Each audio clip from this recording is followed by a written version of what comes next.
देखिए अंजना जी, मुझे लगता है कि मांसाहारी खाना प्रतिबंध लगे इस पर ये आज चर्चा नहीं है। आज चर्चा ये है कि हिपोक्रेसी पर प्रतिबंध लगना चाहिए। मैं आपको बताना चाहता हूँ, ऋषिकेश में 2002 में कांग्रेस की सरकार पूरे ऋषिकेश में इन्होंने मांसाहारी खाने पर प्रतिबंध लगा दिया। इन्होंने बेंगलुरु में गणेश उत्सव के समय पर, बेंगलुरु में 2015 में जब उनकी सरकार थी, 1 हफ्ते तक प्रतिबंध लगा दिया। इन्होंने पर्यूषण, जो जैनों का एक बहुत ही धार्मिक पर्व होता है, 1964 से बीएमसी में वहां पर प्रतिबंध है मांसाहारी खाने पर, और ये कांग्रेस की सरकार थी। हरियाणा में कुरुक्षेत्र और पेहोवा में दोनों जगह पूरे शहर में प्रतिबंध लगा दिया मांसाहारी पर। ये इन्होंने 2012 में किया जब उनकी सरकार थी। उनकी एलाय एनसीपी आज देहू में, मेरी बात सुनिए, मैं आपको बताता हूं, नहीं मैं आपको बताता हूं हम क्या कर रहे हैं। देहू में जो पुणे के पास पड़ता है, टेंपल टाउन कहते हैं, उधर भी प्रतिबंध लगा दिया। और शिवसेना, यहां पर प्रियंका जी अभी बड़े बड़े बातें कह रही थी कि सांप्रदायिक है, ये एजेंडा है बांटने का, उनकी तो पार्टी ने इसका समर्थन भी किया है। और 2017 में गुरुग्राम में इन्होंने प्रतिबंध लगाने की मांग की। तो मैं सिर्फ इतना कह रहा हूं कि अगर हम करें तो सेकुलरिज्म भी खतरे में आ जाता है, हम सांप्रदायिक हो जाते हैं, और कांग्रेस करे तो वो चमत्कार, हम करे तो गुनेगार। तब ये सारी बातें जो थी वो कहां से। दूसरी बात एक मैं विचारधारा के लेवल पे बात करना चाहता हूं। हमें कहा जाता है हर रोज कि सेकुलरिज्म के नाम पर अगर कोई मस्जिद में नहीं सड़कों पर नमाज अदा करना चाहता है, अरे सेकुलरिज्म है, थोड़ा एडजस्ट कर लो। नमाज रूम एयरपोर्ट से लेकर झारखंड की विधानसभा में सरकारी खर्च पे बनना चाहिए। परंतु अगर बहुसंख्यक समाज के 9 दिन का पर्व है और कोई नहीं कह रहा मत खाओ, सुप्रिया जी खाना चाहती है, दिल खोलकर मांस खाए, हमें कोई आपत्ति नहीं है। परंतु अगर हम ये कहते हैं कि उनकी धार्मिक भावनाओं की कदर करते हो, क्योंकि आप जनेऊ कोट के ऊपर पहनने वाले हिंदू, इतने बड़े हिंदू हैं, आपने खुद ने किया ये पहले, तो अगर हम कहें कि थोड़ा सा उनकी सम्मान कर लो भावनाओं का, तो हम सांप्रदायिक हैं। मैं तो बड़ा खुश हूं कि आज हमारी बहन ने मान लिया कि जब उन्होंने ये सारे प्रतिबंध, जिनके 7 उदाहरण मैंने आपको बताए, वो उस समय हिंदू को हिंदू के खिलाफ लड़वाने की ये साजिश कर रही थी। अच्छी बात है, उन्होंने मान ली। हालांकि 7 जगह जहां उन्होंने प्रतिबंध लगाया है और उनकी शिवसेना प्रतिबंध की मांग करती, उस पर ये जवाब नहीं दे पाई। हिपोक्रेसी है, चलती रहे, उस पर प्रतिबंध लगा नहीं है। परंतु मैं इनसे पूछना चाहता हूं, कई धार्मिक मान्यताएं हैं कि अल्कोहल भी सर्व किया जाता है या उसका चढ़ावा लगाया जाता है, या कहा जाता है कि वाइन लेना चाहिए। अब बहुत सारे ऐसे त्योहार है जिसपे पूरे तरीके से वाइन लेना नहीं, जब आप क्रिश्चियन कम्युनिटी में वाइन और ब्रेड खिलाया जाता है, ठीक है, तो ये उनकी मान्यता है। तो इनके हिसाब से जब लिकर पर ड्राई डे मनाया जाता है किसी त्योहार पर, ये तो उनके ऊपर बहुत बड़ा हमला हो गया। फिर तो उसको मांग करनी चाहिए कि ड्राई डे भी ना मने। मैं तो मांग ये भी कर रहा हूं, अरविंद केजरीवाल की सरकार से हो सकता है आप लोगों की ज्यादा दोस्ती मित्रता हो, निकाह हो, पता नहीं क्या है, मैं तो मांग कर रहा हूं कि नवरात्र शुरू हुए, 25% का डिस्काउंट अल्कोहल पर। और ये ऐसा पर्व है, देखिए सुप्रिया जी, ये ऐसा पर्व है, हम दारू, लहसुन, गार्लिक, हम ये मीट ये नहीं खाते।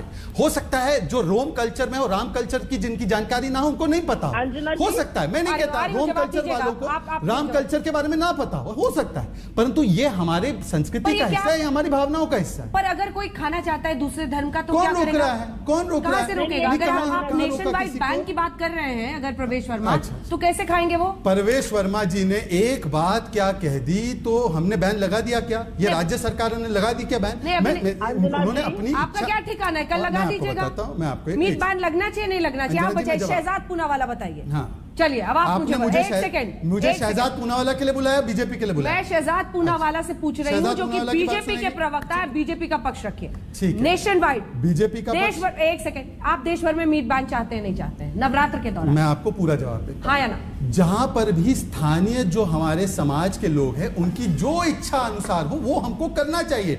अल्टीमेटली सरकार सेवा के लिए आती है जनता की, जनता बोलेगी कि दिल्ली तो कॉस्मोपॉलिटन है, यहाँ तो हर राज्य से लोग आते हैं। अंजना जी मेरी बात सुनिए, अंजना जी, मैं हाँ या ना बोल रहे, मैं हाँ भी बोल रहा हूँ ना भी बोल रहा हूँ। अगर जनता मांग करेगी तो क्यों नहीं लगाएंगे? जनता ने मांग की दिल्ली में, बिल्कुल आप देखिए उनकी मांग है, आप जाके सर्वे कराइए। अंजना जी मुझे एक फ्लो में जवाब तो कारोबारियों की बात, मैं आपको दूसरे कारोबारी परेशान है, उनका क्या होगा बताइए? अंजना जी आप मुझे थोड़ा उनका क्या होगा आप मुझे बताइए। अच्छा, कारोबारियों की परेशानी है, ये शाहीन बाग में इतने महीने बैठे थे और इतना नुकसान हुआ, तब इनको कारोबारियों की चिंता नहीं थी। सारे कारोबारी शाहीन बाग में नहीं, शाहीन बाग के कारोबारियों की चिंता नहीं थी, तब तो कह रहे थे थोड़ा सह लेंगे। अब मुझे पूरी बात, परवेश वर्मा जी ने एक लोकतांत्रिक देश में एक सजेशन दिया तो आफत आ गई सेकुलरिज्म को।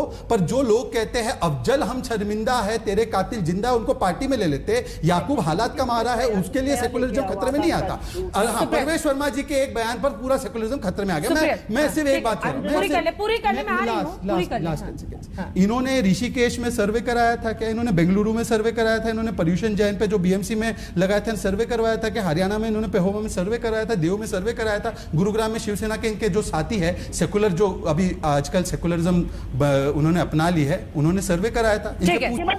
अब मैं जवाब दे सकता हूं। देखिए कांग्रेस अपना, देखिए हिजाब चाहे सेकुलरिज्म का कितना भी डाल दे, अंदर का चेहरा सामने निकल कर आ जाता है। मंशा क्या है कि यहाँ का मंदिर बंद कराओ, वहां का मंदिर बंद कराओ, जहां ये मंदिरों के जिनके नाम ले रही वहां पे लगाया है क्या? हम कह रहे स्थानीय लोगों की जो इच्छा होगी उसके अनुसार होगा। कई जगहों पर वहां पे नहीं है ऐसी प्रथा, वहां नहीं हो रहा है, जहां पे जो लोगों की मांग है वहां हो रहा है। दूसरी बात मैं इनसे पूछना चाहता हूं, इन्होंने एक सेकंड मैडम चीखना नहीं है, चिल्लाना नहीं, आप अपने उसूल अपने पर तो लागू करो। आप तो एंकर भी थी, यू आर एंकर पूरी जिंदगी, आप तो एंकर भी थी, थोड़ा एंकर वाला भी। अब सुन लीजिए, मैं इनसे पूछना चाहता हूँ, क्या खाए, क्या पहने, क्या उड़े, ये पूछा आपने, किससे आजादी ले ली? सबसे पहले बीफ पर, मीट पर बैन की प्रथा तो कांग्रेस की देन है, कांग्रेस ने शुरू किया। दिग्विजय सिंह का बयान है, हमने सबसे पहले बैन लगाया था बीफ पर। ये सिद्धरमैया जी का है कि पूरे देश में बैन लगा दो, बयान है उनका, तो उनको जाके समझाइए कि क्या खाना है, पीना है। तीसरी बात,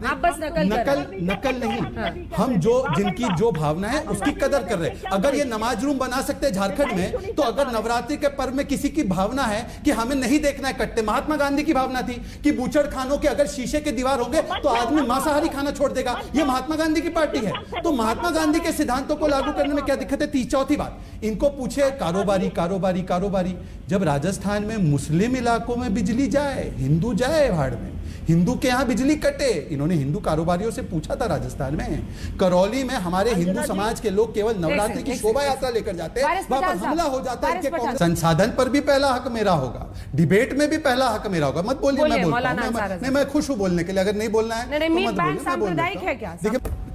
चलिए बोलिए मौलाना साहब। अंजना जी तो सुन ही रहे, 70 देखिए जहां तक नवरात्रों का सवाल है, आपका लाउड स्पीकर पर 5 बार सुनते हैं। ठीक है, सुन लीजिए, सुनते हैं, बिल्कुल बैन लगना चाहिए आपका। हाँ, सुन ही रहे, बैन लगना चाहिए, बिल्कुल बैन लगना आपको चाहिए। तकलीफ है, खत्म कर दो, बोलते हैं इतना अधिकार। अरे चुप रहो यार, रमजान वाले बड़े रमजान वाले आ गए, चुप रहो, बात सुनो। आपको रमजान की बात सुनो, अब दूसरे की हैं जो चीजें 25 मिनट हो गए सुनते सुनते, तुम्हारी बकवास सुनते सुनते। चलिए ऐसी बातें रमजान में नहीं बोली जाती। हमें मत सिखाओ, भाजपा को सिखाओ, जिसकी गुलामी तुम कर रहे हो, जिसकी गुलामी कर रहे हो, जिसकी जूतियां चाट रहे हो, उसको सिखाओ, जिसकी जूतियां चाट रहे हो। बात सुनो हमारी, चलिए, मैं संविधान देश की ही भाजपा की गुलामी कर रहे हो तुम। बात सुनो हमारी, बोलिए। आप किसकी? पीएफआई की? देखो अंजना जवाब देंगी। देखिए वारिस पठान जी ने कहा कि कोविड में 2 साल दुकानें बंद रही, अब बेचारे 9 दिन और दुकानें बंद कर दोगे। तो मैं इनसे पूछना चाहता हूं, जब कश्मीर फाइल्स रिलीज हो रही थी थिएटर में और इतनी बड़ी फिल्म बनी और वहां पे हजारों लोगों को डायरेक्टली इनडायरेक्टली रोजगार मिला, कौन प्रतिबंध की मांग कर रहा था? यही मंडली। और अब कह रही है ये शाहीन बाग वाली मंडली जो इतने दिन वहां के बेरोजगार हो गए लोग, उनके लिए ये मंडली है, ये सोच है। अरे भाई सुनिए एक सेकंड, मंडली असंसदीय शब्द है। शाहीन मुस्लिम मीट कारोबारी को अंजना जी आपसे ही उम्मीद नहीं ये गलत बात। अच्छा ठीक है, क्या बोलूं? शाहीन लॉबी बोल दूं? Lobby is okay, is it a better word? Lobby, ये सिर्फ शब्दों की बात है। शाहीन लॉबी सोच है, जीपीएस जगह नहीं है, ये सोच है। मैं आपको समझाता हूं, सुन तो लीजिए। मौलाना साहब को जोश आ गया इस टॉपिक पर। अंजना जी मेरी बात तो सुन लीजिए, मैं इनको 2-3 बात कहना चाहता हूं। इन्होंने कहा कि लिकर भी प्रतिबंध कर दो। अरे हम तो कहते हैं ये तो यूसीसी कॉन्स्टिट्यूशन में डायरेक्टिव प्रिंसिपल है, यूसीसी की तरह। सारे डायरेक्टिव प्रिंसिपल का समर्थन करो। वारिस पठान बोले ये भी चाहिए, वो भी चाहिए, गौकशी ना हो वो भी 48 में है, वो 44 में यूसीसी, सबका समर्थन करो। और बिहार और गुजरात में प्रतिबंध है, अब दिल्ली में मांग करो प्रतिबंध लग जाए। तीसरी बात में ये कहते हैं हमारी भावना है, ये दिक्कत यही है, हमारी भावना है। पता है सेक्युलरिज्म के, अरे सीखने लग गए आप सीखो मत, सीखना नहीं होता है भाई। ये जो हमारी भावना है, वादा करो कि हिंदुस्तान में ये क्या हो गया? इनको मीट खाने नहीं मिला तो इतना भड़कोगे क्या भाई साहब? आपको मिल जाएगा, जोमेटो खोल दो, वो स्विगी खोल लो, मंगवा लो, मैं भिजवा देता हूं। या नॉर्थ दिल्ली से खरीद लो भाई। इतना मीट ना खाने पर इतना ये खूंखार हो गया। मीट नहीं मिला तो खूंखार, वैसे ही रोजे के दिन है आपसे। अब सुन लीजिए ना सर प्लीज, इस प्रकार से ये देखो मैं सीरियस, वारिस पठान ने 2-3 सीरियस इश्यूज उठाए, लार्जर इश्यूज उठाए, मैं उस पर जवाब देना चाहता। वारिस पठान ने कहा कि हमारी भावनाओं की भी कदर किया करो। वारिस जी आपके भावनाओं की कदर है, इसीलिए 5 बजे से लेकर रात तक लाउड स्पीकर पर बजता है अजान और कोई हिंदू उसका विरोध नहीं करता। हाँ आपकी इज्जत करते हैं, इसीलिए आपकी जिद होती है कि मैं सड़कों पर नमाज अता करूं और कोई भी उस पर नहीं करता कोई दिक्कत। मैं आपसे कह रहा हूं कि अगर हिंदू समाज की कोई भावना हो तो हिंदू समाज क्या केवल वो अकेला सेकुलरिज्म की कब्र ढोता रहेगा?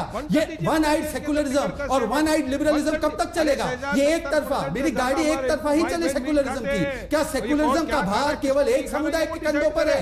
देखिए नेहरू जी बोलकर गए थे सेकुलरिज्म बचाना है तो मेजॉरिटी को करना होगा, माइनॉरिटी के हाथ खोल बोलिए प्लीज। ऐसा नहीं हो सकता। एक सेकंड सबको मानना है। प्लीज फंडामेंटल राइट है तो फंडामेंटल ड्यूटी भी है। कहा, मैं अग्री करता हूं, बेरोजगारी, नफरत और महंगाई बैन कीजिए। इसका मतलब कांग्रेस को राजस्थान में पूरी तरह से बैन कर दीजिए। इन्होंने कहा मैं समर्थन करता हूं क्योंकि बेरोजगारी 25% है राजस्थान। सुनिए मैडम, गुस्सा नहीं होना, गुस्सा नहीं होना है। गुस्सा कहते ही नहीं, गुस्सा नहीं, गुस्सा अच्छा नहीं है, हेल्थ के लिए अच्छा नहीं है, आपके लिए हेल्थ के लिए अच्छा नहीं है। मैं नहीं चाहता आपकी हेल्थ बिगड़े। 25% अनएम्प्लॉयमेंट राजस्थान में, देश के औसतम बेरोजगारी दर से 3 गुना ज्यादा औसतम बेरोजगारी राजस्थान में। मैडम ने कहा कि बेरोजगारी की बड़ी समस्या है, इन्होंने कहा नफरत की बड़ी समस्या है और महंगाई की है। महंगाई, महाराष्ट्र में आज तक वैट नहीं काटा, विदेशी दारू पर टैक्स काट लिया, वहां पर 120 रुपया लीटर है पेट्रोल मुंबई में। मैडम कुछ कीजिए, महंगाई काटिए, वहां पे उसको खत्म कीजिए, बैन कीजिए महंगाई महाराष्ट्र में।